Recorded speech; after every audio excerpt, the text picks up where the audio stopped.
What's up guys? In this video, I will show you how to improve the YouTube video quality of your smart TV. Over here, I am using the Hisense Vida Smart TV, but it doesn't really matter the TV you're using. So whether you're using a Samsung TV, an LG TV, a Hisense TV, Skyworth, TCL, whatever TV you're using, this should work out for you because the YouTube application is always the same across all TVs.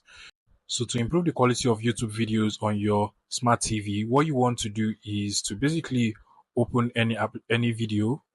In this particular case, I am just going to open one of the tutorials I have made on my YouTube channel. So basically what you want to do is to use your remote control to navigate to the title of the video. So you just want to scroll up until the title of the video is highlighted just as it is here. And then once it is highlighted, you want to scroll to the right hand side. So you just go to the top until it is highlighted like so, and then you want to scroll until you get to the settings icon over there. So you can basically see the settings icon here.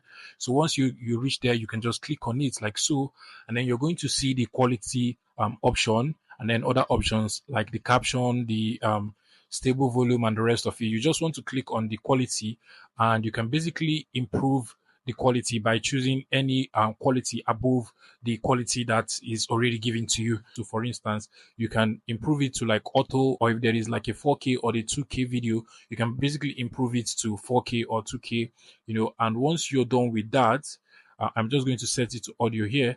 And once you're done with that, you can just go back to your video, and automatically the video will gradually starts to improve in quality until it gets better to the quality that you actually chose in the option.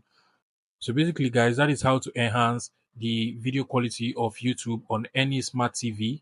I hope this video was helpful, guys. If it was, please make sure you smash that like button and subscribe to this YouTube channel for more interesting tech tips like this one.